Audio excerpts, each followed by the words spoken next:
Paf, acte 2 avec le fils du pays, Nicanor. Nicanor, bonjour. Bonjour. Comment tu vas? Bien et toi?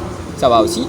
Alors, dis-nous, qu'est-ce que tu caches derrière tes verres noirs depuis le début? Non, je ne cache rien. C'est vrai que j'ai pris l'habitude de porter des verres juste parce que ça répondait beaucoup plus à mon image, l'image que je voulais me donner. Et aussi que, bon, les gens ont l'habitude de me dire que j'ai de beaux yeux. C'est pour séduire un peu moins. T'as de beaux yeux, mais qui t'a menti? Alors, alors, bientôt une année de bouclée. Quelles ont été tes nouvelles expériences acquises en matière de musique pour ta carrière, bien entendu, en 2019? Faut dire que cette année a été très très spéciale.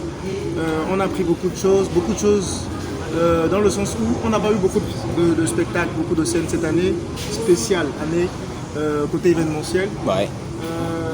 On a passé beaucoup plus de temps au studio et beaucoup plus de temps à se remettre en cause. Parce que une année un peu crispée. C'est vrai que moi personnellement j'ai eu quelques soucis avec un morceau en griffe que j'ai sorti. On va en parler dans un petit moment, t'en fais Voilà. pas?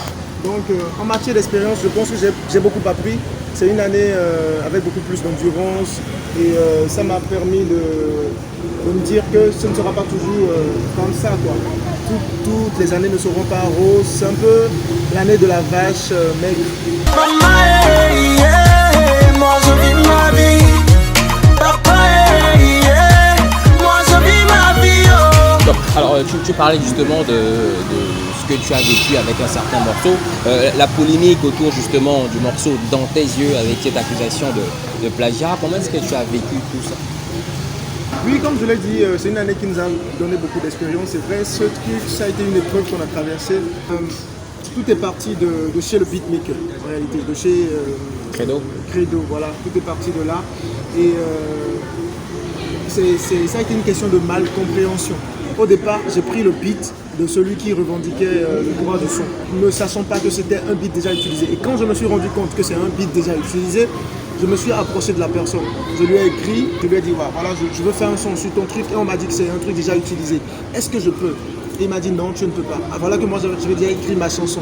Donc du coup je lui ai dit ok, comme il me demandait si tu dois faire un truc sur ça, ça doit être une collaboration. Tu vois un peu? Donc moi je me suis dit non, je ne suis pas dans l'optique de faire une collaboration sur ce son. Donc ce qu'on appelle, je te laisse ta prod, je repasse le beatmaker, qu'il me refasse une autre prod carrément. Donc j'ai ramené ma voix de chez Constat. Constat a envoyé ma voix à Credo et Credo m'a fait une autre prod différente de sa prod. Mais Credo a gardé une grille qui se retrouve dans l'autre prod et qui se retrouve dans la nouvelle prod. Donc c'est là le problème. En réalité le problème n'était pas dans le son mais dans la prod.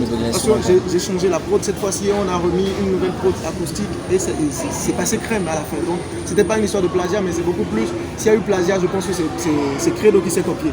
Donc voilà, il n'y avait pas de problème mais bon. On aime critiquer, créer des histoires autour des trucs pas du tout essentiels au Bénin. Je peux tout lire, chérie. Je peux tout lire, chérie. Il y a le bonheur. Je peux tout lire, chérie. La belle albinos, tu vois, dans le clip Dans tes yeux justement, celle que tu as embrassée et touchée pour quelques millions pour ce qu'on a appris. Est-ce que tu continues de lire l'amour dans ses yeux? Faut dire que Abla c'est une grande actrice. Elle est superbe. D'ailleurs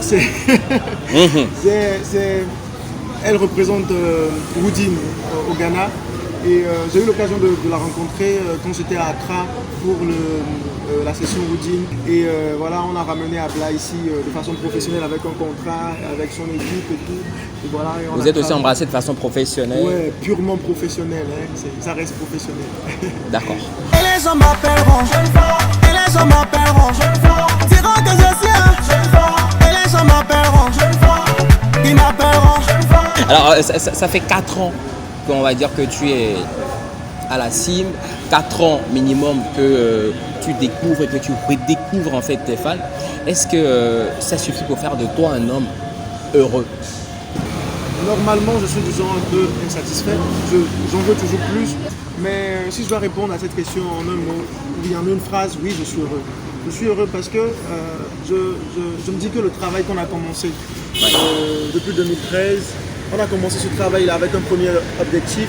C'était celui d'abord d'avoir une vraie fanbase ici d'abord au Bénin et puis d'aller maintenant vendre le produit à l'extérieur. Et je pense que pour cette première partie du travail, c'est vrai que ça a pris du temps, mais je pense qu'on est à au moins 110% de réalisation de cette première partie du travail là aujourd'hui. Et je pense que c'est pas mal déjà. C'est pas mal déjà. Mais ce n'est pas une fin en soi.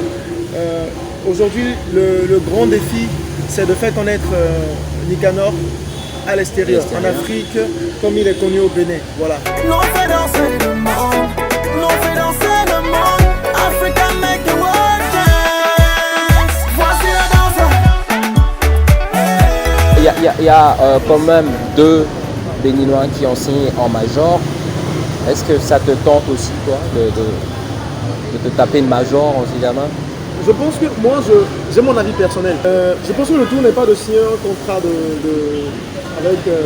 signer un contrat en major, comme tu dis, mais c'est tout ce qui va après, c'est tout ce qui va avec aujourd'hui. Nous, on a été contactés. Je le dis comme ça. On a été contactés par des majors en gris. Mais est-ce qu'aujourd'hui, ce qu'on demande, peut-être que ce que nous on demande aujourd'hui, on n'est pas encore à un niveau où on pourrait le réclamer et l'avoir. Peut-être ça, c'est ça. Ou carrément ce qu'on nous propose aujourd'hui, ça ne nous arrange pas. Alors, un mot de la fin. Je dis un grand merci à l'équipe de Maya Active. Merci à toi aussi. Et également un grand merci à toutes les femmes de la musique béninoise de pousser et surtout de ne pas hésiter à acheter de la musique béninoise. Parce que la musique, en vrai, elle s'achète. Alors, merci Nicanor d'être venu sur le Pif Paf. C'est moi. C'était le 2e numéro avec toi. Super. On se retrouve donc pour le numéro 3 avec qui, je ne sais pas encore. Bye. Voici la danse.